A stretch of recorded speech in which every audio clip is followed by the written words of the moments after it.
Well, kia ora and good morning. Thank you very much for coming along today. At the outset, I just want to acknowledge outgoing Acting Governor Grant Spencer. Grant isn't with us today, but I had the opportunity to speak at an event at the Reserve Bank last week where I acknowledged him for his public service and in particular his service to the bank that in fact predates the Reserve Bank Act and started some 40 years ago. Grant has served the bank extremely well, and on a personal level I'm very grateful for what he has done over the period of his term as acting governor, and I wish him all the very best for the future. In line with the coalition agreement signed between the Labour Party and New Zealand First, the government has been undertaking a review of the Reserve Bank Act and the monetary policy functions. The purpose of the review, as we outlined before the election, is to create New Zealand's monetary policy for the 21st century, to have modern legislation that meets the needs of New Zealanders. Today we're doing two things. The first is, as you've just witnessed, the signing of the new policy targets agreement between myself and the incoming Reserve Bank Governor Adrian Orr, and this will take effect on Adrian's first day in the job, which is tomorrow. The second matter we'll be covering today are the high-level Cabinet decisions on Phase 1 of the review of the Reserve Bank Act, and you'll see that these have fed into the wording of the new policy targets agreement. The new PTA has to be set under the current Act, and as you know, this has the mandate for price stability as the sole objective for monetary policy and continues the current approach of flexible inflation targeting. This PTA provides a stepping stone towards our goal to re-specify the objectives of monetary policy as achieving and maintaining stability in the general level of prices over the medium term and supporting maximum sustainable employment. I just want to take you through a couple of key elements of the PTA. You will see that the medium-term inflation target is unchanged. The bank will continue to target a CPI inflation range of 1 to 3% over the medium term with a focus on the 2% midpoint. I've said before, I'm just old enough to be able to remember double-digit inflation of the early 1980s. This government remains committed to ensuring that monetary policy delivers low and stable inflation over the medium term. But we also believe that it is important that we formally recognise the important role monetary policy plays as a tool to support the real productive economy and the effect it can have on employment outcomes. That's why we commissioned the review of the Act, and it's what has emerged from Phase 1 of that review. The March 2018 PTA has been amended in a manner consistent with the direction of our proposed legislative reform, requiring that the bank take into account employment outcomes as it makes its monetary policy decisions. The PTA also includes, as part of the transparency provisions, a requirement that the bank explain how monetary policy decisions contribute to the goal of supporting maximum levels of sustainable employment. The new PTA takes effect from tomorrow under the existing Act. An amendment bill to legislate for the recommendations of Phase 1 of the review of the Act will be introduced later in the year. Before I go into detail on the Phase 1 recommendations, I'd like to thank the members of the Independent Expert Advisory Panel, Suzanne Snively, Malcolm Eadie and Garol Karakoglu, for their in-depth work and independent advice to me on the review. The reforms that we're announcing today represent a significant step in the modernisation of New Zealand's monetary policy framework. I want to say clearly again that above all, the Reserve Bank will retain its operational independence, which we have come to value in New Zealand. The bank will also continue its role in maintaining price stability, given the importance of this to our economy. What the review's recommendations allow for is for us to strengthen the bank's decision-making structures, enhance transparency, and ensure that monetary policy contributes to sustainable maximum employment levels in the economy.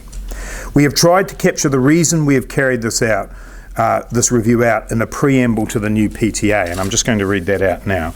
The Coalition Government's economic objective is to improve the well-being and living standards of New Zealanders through a sustainable, productive and inclusive economy. Our priority is to move towards a low-carbon economy with a strong, diversified export base that delivers decent jobs with higher wages and reduces inequality and poverty. Monetary policy plays an important role in supporting the government's economic objective. The government expects monetary policy to be directed at achieving and maintaining stability in the general level of prices over the medium term and supporting maximum sustainable employment. Our monetary policy framework has served New Zealand well. When it was put in place, New Zealand had experienced an extended period of high inflation, which had reduced the competitiveness of our exporters and created a drag on the economy. In the post-global financial crisis era, we have experienced an extended period of weak inflation pressures, while some other countries have experienced persistently high unemployment and low economic growth. The government is keen to ensure that we learn from other countries' experiences over recent years and that our framework will be robust enough to handle future events. The goals that I mentioned before have been summed up in changes that we will make to the preamble to Section 1A of the Act. It will be amended to express that the overall purpose of the Act is to promote the prosperity and well-being of the people of New Zealand and to contribute to a sustainable and productive economy. This gives clarity to the ultimate aim of monetary and financial policy to improve the well-being and living standards of New Zealanders. The government is focused on creating more jobs and higher wages to ensure New Zealanders have the best possible quality of life through the best employment opportunities. To do this, we need to have the tools to ensure all New Zealanders capable of working are able to share in New Zealand's prosperity through engaging in work. For this reason, Cabinet has agreed to broaden the scope of the Reserve Bank's focus to include both controlling inflation over the medium term and to contribute to supporting maximum sustainable employment. Such an employment objective for monetary policy exists in various forms in other developed countries, including the US, Australia and Norway.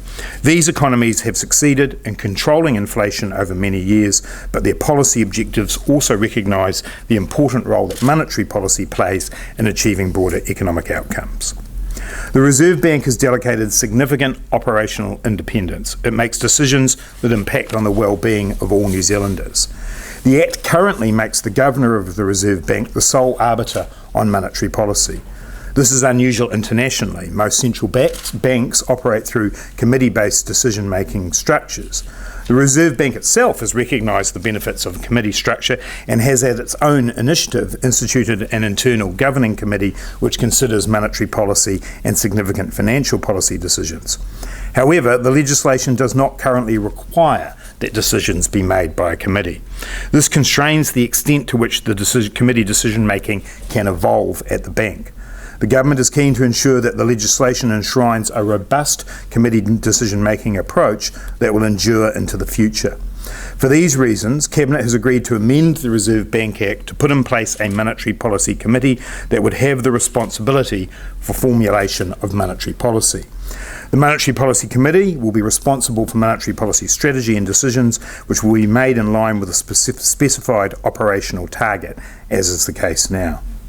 A key design feature of the new model is that the committee will include external expert members. These expert members will help ensure a diversity of perspectives are harnessed in the decision making. My intention is that the initial Monetary Policy Committee will have 7 members, 3 of whom will be external. The legislation will ensure that there will always be a majority of internal members on the committee. Members of the MPC will be appointed in the same way that the Governor is appointed now, the double veto process where the Minister of Finance makes an appointment on the recommendation of the Reserve Bank Board.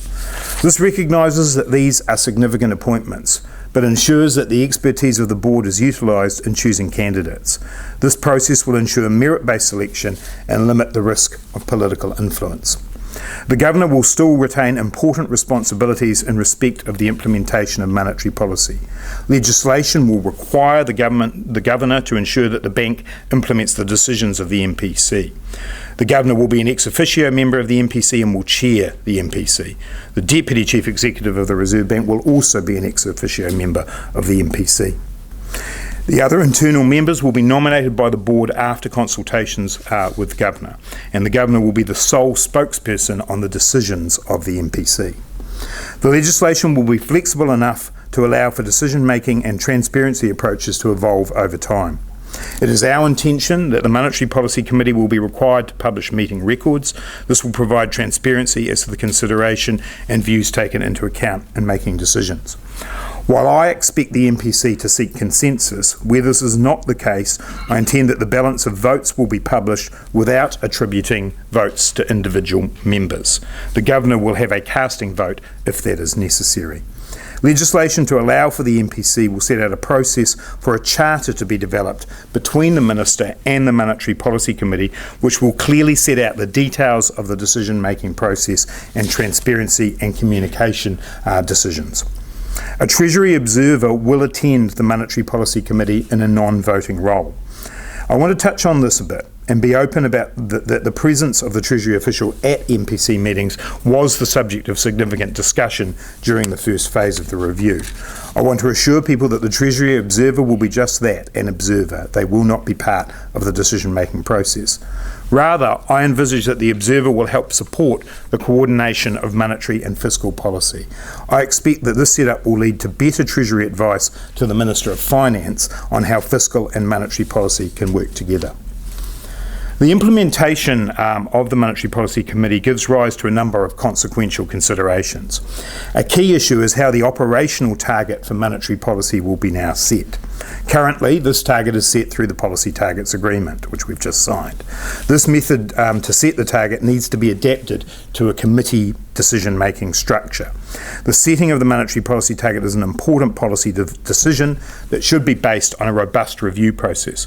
For this reason, I envisage that the Minister of Finance will set the policy target for a fixed period based on formal advice provided by the Reserve Bank and Treasury, and that this advice should be made public. This approach seeks to ensure that the bank's technical expertise is captured in the setting of the objectives, provides an avenue for public debate, and requires the government of the day to justify its decision in regard to economic policy. There are several detailed issues of the new approach that we will continue to work on as legislation is drafted.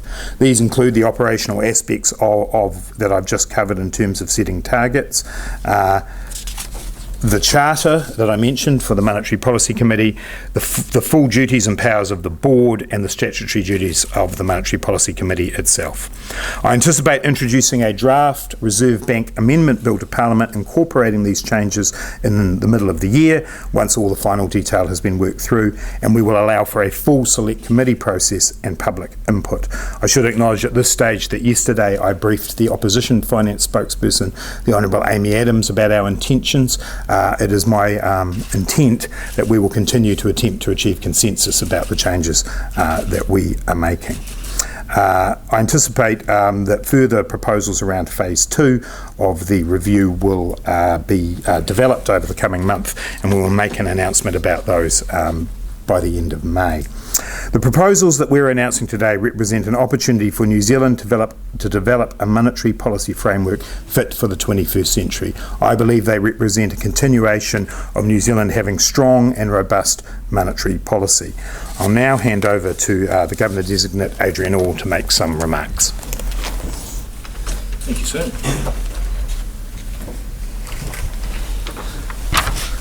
Well, greetings, and thank you very much, Minister. It is very much a pleasure and certainly a great privilege to be here and to sign the new Policy Targets Agreement with you today. I also want to acknowledge the Reserve Bank, my soon-to-be colleagues, as of tomorrow. Thank you very much, team, for all of the hard work you've done in allowing us to sign this PTA and working with our Treasury friends, and also with Suzanne, Garol and Malcolm, the Independent Expert Advisory Committee.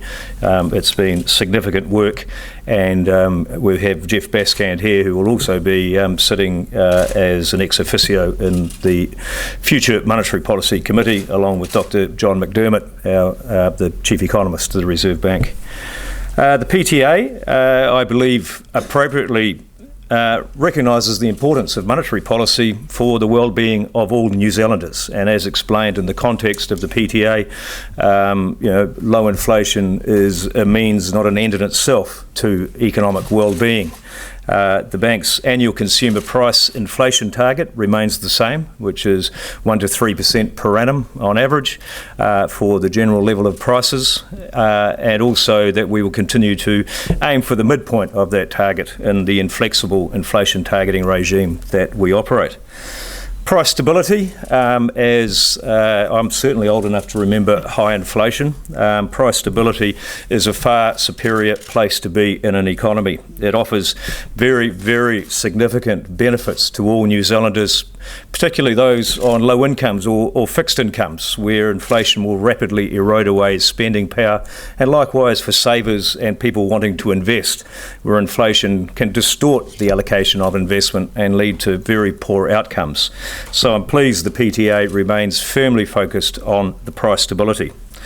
The policy targets agreement also, and as well signalled by the Minister over recent months, recognises the role of monetary policy in contributing to support, maintaining or maximising sustainable employment in the economy. This additional objective will be captured formally in the amendment bill already mentioned by the Minister, but the PTA as drafted today is a bridge between today and when the new bill is put in place. The Reserve Bank's flexible inflation targeting has always recognised and taken on board concern for short-term variability in employment, in output, and in interest rates and exchange rates. So what the PTA does is make the employment side far more transparent, and the Reserve Bank will be obliged to talk openly and transparently about how these short-term considerations have been taken into the decision-making framework when setting interest rates. It's a very explicit expectation. I hope and I do believe the new PTA will assist people understanding really the workings and the benefits of monetary policy for the economy, and particularly its role in stabilising an economy during business cycles and or economic shocks. The background to the PTA work, which will be released later today, certainly acknowledges that maximum sustainable employment is determined by a very wide range of economic factors beyond just monetary policy. It is not monetary policy alone that will determine what is the maximum sustainable level of employment, but we need to be cognizant of the level of employment on future inflation and also our role in stabilisation when needed. The PTA continues the commitment to price stability, and it also is very consistent with the end of the first phase of the review of the Reserve Bank Act. Again, the Minister mentioned today the intention to codify a monetary policy committee decision-making structure, which I greatly welcome. In that committee, there will be bank staff, as mentioned, and a minority of external experts, as mentioned. Having a committee I think is a good step forward, a strong step forward. It brings in diversity of view. It will help on transparency in terms of what are the debates and discussions on the way through, and it should lead to ongoing, sustainable, sensible decisions. I can say personally, I've just finished 11 years of making investment decisions with the New Zealand Super Fund via a committee structure, and it works extremely well. You can have open and diverse discussions and then get on and make the decisions. Legislating for this committee certainly gives the bank a very strong platform for committee decision making, and I'll remind people that the bank has been operating under a committee decision making framework for some time, and also have had external experts assisting in that process for a very long time, certainly even when I was at the bank in previous times. So again, I very much welcome the committee. The Reserve Bank will remain very committed to open and transparent communication of monetary policy, with the additional publication of the minutes of the discussions on the way through. So there's plenty of detail to work through, but I'm very, very excited about the opportunity and the challenge ahead, and happy to take questions, Minister.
elaborate on this debate that was had about whether Yeah, look, I can, Hamish, and both the independent panel and the Reserve Bank themselves did not favour there being a Treasury observer as we went through the process, but I wouldn't describe it as a violent opposition. It was more around the question of whether or not they thought what the value of it and the use of it. The government's made a decision that there is value in it for exactly the reasons that the Governor's just outlined, that we want to see better understanding, mutual understanding between the Bank and Treasury about fiscal and monetary policy. So healthy disagreement about what I regard as a relatively minor matter in the greater scheme of what we're announcing today. was one of the concerns that it would stifle the decision-making process and stifle what Not particularly, no. It was more around assessing what the value would be. I think the important thing here is that the decision makers are the members of the Monetary Policy Committee. In the case of what I'm planning, the 4 internals and the 3 externals. The Treasury's participation, it's a representative role, an observer role. I don't believe that there will be any issue whatsoever. And again, I fall back to the fact that this is done in other jurisdictions and works well. And we want to make sure we have the most robust decision-making process we possibly can have. As I say, I don't regard the difference of opinion about this matter as being at all material. Sorry, Bernard. Will the Treasury representative be reporting back to their boss, if you like, the Minister? No, not particularly, but actually I don't think that really matters in the sense that the minutes of meetings will be published. Any decision making that has to take place beyond consensus will be acknowledged. So actually anything that happens in the committee will be a matter of public record in any case. Will the external members of the committee be free to give speeches that might indicate their views and how they might differ from the committee? No, they will not. The Governor of the committee will be the sole spokesperson on the decisions, or the Governor of the Bank will be the sole spokesperson on the decisions of the committee. The way in which that operates is what's to be developed through the Charter. So the Charter is a document that will be negotiated between the MPC and myself, and that will define the way in which the behaviour of those members is worked out. It will act a bit like a code of conduct to ensure that all members are able to do that. So you muzzling the rest of them? No, far from it.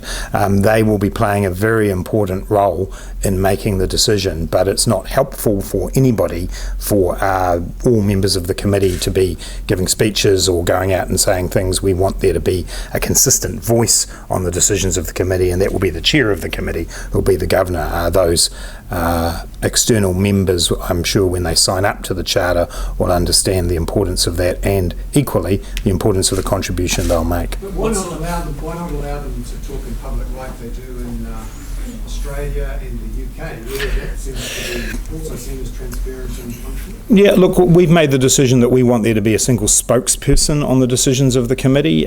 These are human beings. They will have other roles in their lives where I'm sure they'll be talking publicly about the things they care about. What we're talking about here specifically are the decisions of the MPC that are the prerogative of the Governor to communicate. What sort of people will you be looking for to be the external members? We're not limiting ourselves to just those who are monetary policy experts. The bankers are monetary policy experts. What we'll be looking for among the externals is people who can help with the implementation of the new objectives, so to have a wide view around the real economy, how it operates, as well as a good understanding, obviously, of the role of monetary policy. So we're looking for people who can fulfil a pretty broad mandate.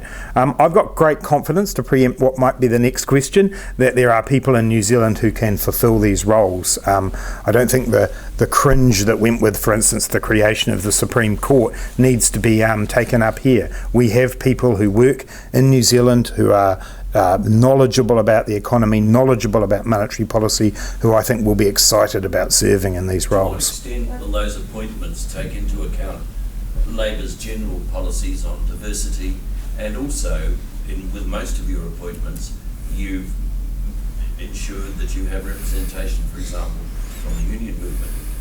Yeah, people will not be playing a representative role in the committee, so it's not a question of someone representing a particular sector or group in society. It'll be merit-based, it'll be based around the skills that they've got, and I'm sure we'll be able to find people who reflect the diversity of New Zealand who have those skills. Well, a previous career in politics rule anyone else? It'll be merit-based, which you might, Jenna, suggest would rule out people who've had a career in politics. I don't know. In November's monetary policy statement, former acting governor said that there is a risk of the policy committee turning into a bit of a circus, given there could be a range of different views. And I was just wondering how concerned are you that this might transpire? Well, that relates to some of the questions that we were answering before around communications. I believe the acting governor in that instance was referring to the question of there being multiple voices. We are dealing with that by the fact that the governor will be the sole spokesperson on the decisions of the committee. I reject a more generalised interpretation of that. This will strengthen the decision-making process for monetary policy. It will have the opposite effect, I believe, of anyone who says that the wider approach would be as it's characterised there. I think you said... Sorry, Jenny? Where there were dissenters, you wouldn't publish the... Names, dissenters. yeah. So how does that square with publishing the minutes? Surely the minutes will show who dissented. The minutes will show. That's on the votes, Jenny. The minutes will show discussion. The minutes will show if it gets to the point of a vote, what the vote was. It's the names of those who vote that wouldn't be published. Won't that be obvious from the minutes? Well, again, when you look to other jurisdictions, you might well say that, but it won't be attributed in that way. I think the important point here is that we are aiming to achieve consensus. If you look around the world to places where votes are possible, it is very, very rare for votes to happen, and that would be my expectation here, but you have to have a process in place in the instance that does occur. So the minutes won't actually be accurate transcripts of what was said inside the room. They'll be more broad and sanitised statements. Well, that's to be worked through as we deal with the Charter. That's exactly what the Charter is for, is to be able to define that. My expectation is that it will give people a very accurate idea of the tone of discussion, the direction of travel. In talking to the markets when we were going through this process, it's clear that that's the information that's valued, is the tone of discussion, the direction of travel. We can do that, I am very confident, without having to go into the individual names of individual people. And on the dissent, it will be reflected in the minutes. Correct. The PTA, you've kept the focus on 2% midpoint of the target range. Banks managed to hit a 2% inflation rate in 1 quarter since that midpoint was explicitly made in 2012. Could I ask both of you whether you would expect the bank to have a better hit record in the coming 5 years on the 2%? I'll be pleased if we can keep inflation low and stable like the bank has done over the last decade or so. Monetary policy is an inexact science. That's why we have a range, and that's why it's forward-looking, and that's why it's flexible. One hopes that we are close to the midpoint. I believe that's exactly where the Reserve Bank has been over the last decade. Could ask both yourself and the Minister, do you think monetary policy was run too tight in the last 5 years or so in a way that meant maximum sustainable employment wasn't reached? I'm hesitant to go there, as you know, Bernard, because finance ministers commenting specifically on these things it can cause some difficulty. But I'm on the record previously as saying it is possible to have foreseen a different outcome in 2014 than what we had under this arrangement. Equally, as the Governor-designate said before, you can find a scenario where the other direction would be possible. That's the nature of this. My job as the Minister of Finance is to set the framework and the criteria, and we believe by doing it explicitly, putting employment in there gives ourselves the ability to have monetary policy play its part in the real economy in a more explicit way than we've done before. That's my goal. Specific decisions ultimately are for the Governor at the time that they're made. Can you elaborate a little bit on what the word sustainable means? I just think Bernard wouldn't mind Adrian answering that, and then we'll get back to Brian. Sorry, Bernard, I don't have a view I haven't sat and done any of that genius of hindsight analysis. It's sustainable. What was the thinking behind that? Yeah, well, look, the main thing there was to say, to be able to come up with a form of words that expressed our long-term objective, or short and long-term objectives for employment. It was to ensure that we reflected the idea that both of us have spoken about today, that there are many different measures, there are many different indicators, and that what we're looking for is the ability for people to have work, but for that work to be created and generated in a way that supports the overall objectives. Is it a signal to the bank to, when in doubt, and there's clearly doubt or uncertainty band about any estimate of a natural rate, to err on the side of easy? Oh no, I wouldn't say that necessarily. I mean, that's what the bank will now work through as it develops up its the detail of the decision making. It was more about ensuring that we got across the fact that we want maximum employment. We want that employment to be employment that is sustainable over the long term. That's also sustainable within the framework of decision making. We've been very clear that the two objectives sit there alongside each other.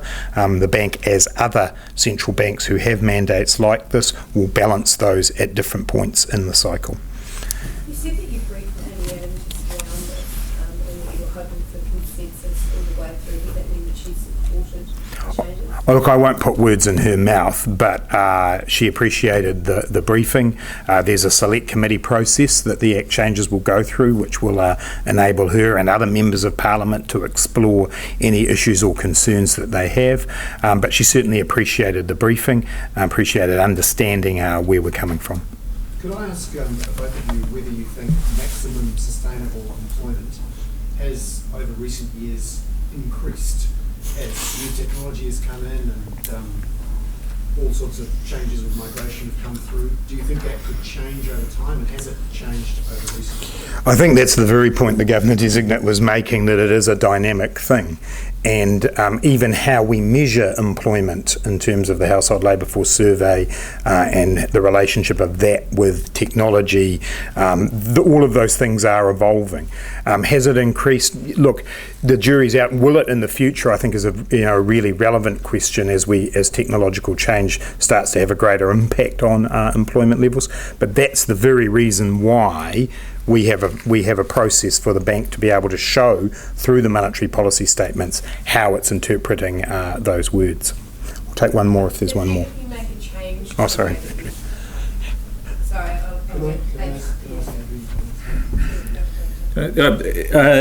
I believe the Minister answered it exactly as I would have. It's a dynamic concept. It's something that every New Zealander should hope for, that we are gainfully employed at our maximum level. But that is really a function of so many different factors going on in the economy, both some within our control, some outside.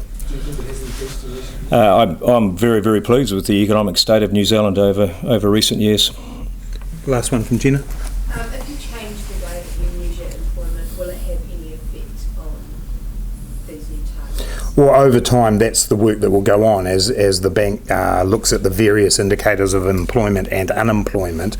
It will work out how that feeds into the notion of maximum sustainable employment. This is definitely a dynamic indicator.